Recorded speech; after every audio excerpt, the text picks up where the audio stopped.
Today I'm going to do something I never thought I would do with a laser. Over the last 4 years, I've been using 3 diode lasers and a fiber laser to grow my business pretty successfully. Those lasers are used out in my garage where I have a great ventilation system and a great smoke filtration system set up, so I'm not breathing in anything I shouldn't be, like smoke or byproducts of burning with a laser. The folks at Sculpfun and I connected a little while back, and they sent me this box. It's an iCube 5-watt laser. It's set up as a desktop laser, smoke filtration built into it.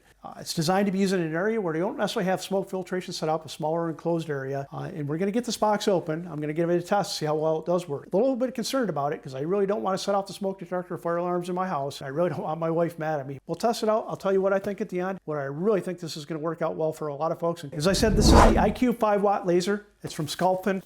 Pretty decently packaged so far. Comes with some test material, which is pretty standard for most laser companies. Instruction manual, which those are always good, but hey, who really reads the manuals anyways?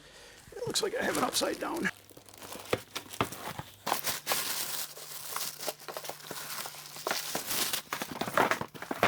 Pretty small, definitely compact, looking at it so far. So one of the nice features, the enclosure material on this is designed so that you can have protection while you're looking at the laser. Obviously, you should never look at a laser without any sort of protection, whether it be actual glasses or some sort of shield like this. That's a nice feature. We're going to talk about that more at the end. Okay, the foam packaging, you have the laser module itself, 5-watt as I said, and it has a gauge as far as your depth or focal point. And that's pretty common on lasers nowadays. Back in the early days, you get a little cylinder and you would use that to do your focus. It's nice that it's included here on it because those little focus cylinders, inevitably you'd end up losing those someplace. They'd roll off the table and be gone. You get some glasses for additional eye protection, power cable, USB cable, the other part of the power cable. Some filters, which as I understand, there's already filters in it. These are extras, but we're going to look at that a little bit closer. And then you get a tool kit. So packaged pretty well. That makes me happy. This is your protective material, so you would actually have that on there, put your material that you're cutting, etching, whatever, on top of this. But what I want to draw your attention to is this center area here. This cutout. That's a feature that I'm going to talk about at the end. One of those things where I think this would work out well for myself and a lot of the other folks. On the side of it, the other points that I did point out were a power switch, a power plug, and then a USB port. USB-C it looks like. Not all that heavy. I would say probably about 4 pounds, maybe 5 pounds, somewhere in that range. So it's definitely transportable. All right, as far as connecting the laser, this is really simple. So basically slides in, you got your depth or height adjuster knob. And then basically you're going to reach in. Well, you're going to be able to see this. Just a 3-pin connector, and that's connected. That was it. It took me longer to figure out how to hold it up so you guys could actually see it if you could see it. So what I've got to do at this point is I'm going to have to connect it up to a computer. I use Lightburn. They do have a software that's included with it, but I prefer to run with Lightburn. It's a software I'm really familiar with. That's oddly satisfying. So I actually have it set up. And to do just a quick line etch of my business design for the Shamrock, for my Shamrock Woods business. And I think everything's all set. The only thing I want to do is actually focus. A little bit too low. So easy focus. Just turn the knob on the side. I don't know how well you can see that with me standing in the way. Turn the knob on the side, lift it up, drop it down, just kiss it. Good there. And good. Gonna frame it one more time. Looking good there. And here goes nothing. Hopefully the fire alarm or smoke detectors are good to go.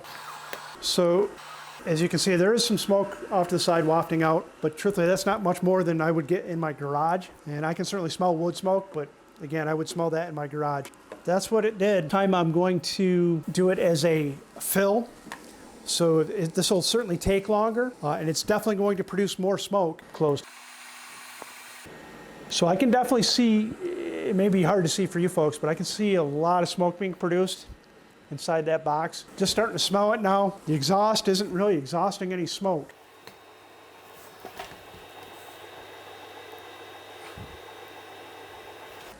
Not really seeing any smoke outside of the unit, not being ejected from the fan, so that's pretty impressive. And it's very hard to tell, but there's definitely a good amount of smoke inside that chamber. So far, so good. No smoke detector. Yeah, I'm not even going to complete it. It's definitely not that much smoke. I'm impressed. Okay, we're going to do a quick cut. And I'm going to start this cut with the cover off because this will definitely produce some smoke. It's definitely blowing some smoke, but that smoke's not really starting to fill up the room badly. Now there it goes.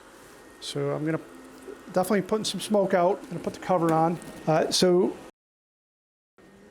And that actually already cut through. And I want to say that was one pass. I didn't really count because I was busy talking and doing other things, but we're gonna do it again.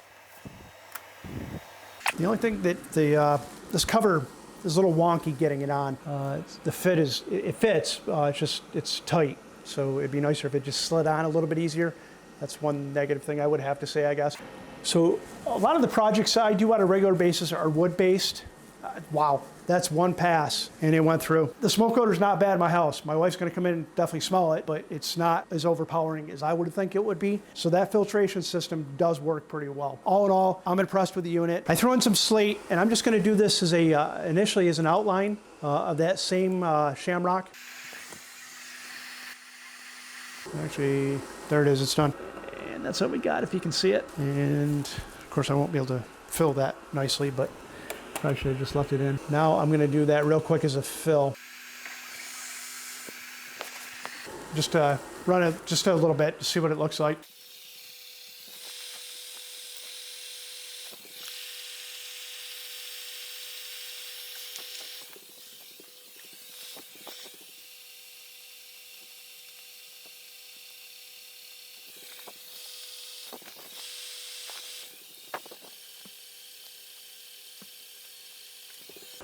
All right, that finished up, took about 5 minutes or so, 4.5, 5 minutes to finish up and do that size design. The things that I do find wrong with it is that screen, the orange screen for laser eye protection, that fits a little janky. On the front portion, you kind of have to pick it up here to get it to fit. It's not a showstopper, it does work. It contains that smoke and that filtration system does work.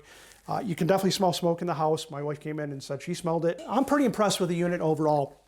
Where I said at the very beginning, where I would use this laser, and I can see a lot of people getting a great value out of it, would be the fact that it's portable. It's portable and has the safety feature of that smoke filtration and the laser eye protection shroud that goes around it.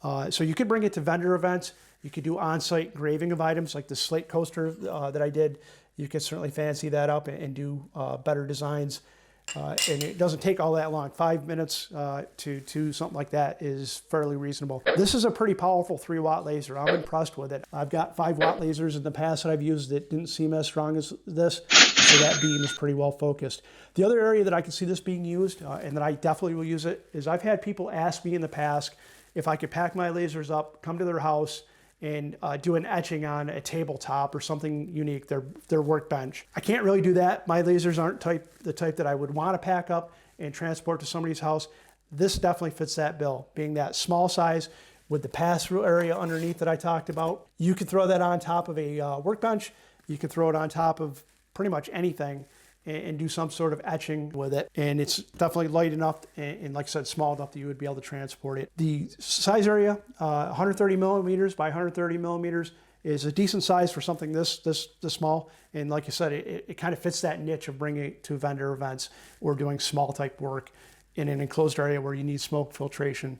And this seems to work. Other than that, I want you to know one thing: your couch sucks. It's time for you to get up, get on, get out in your garage, or stay in your house and do some laser engraving. See you.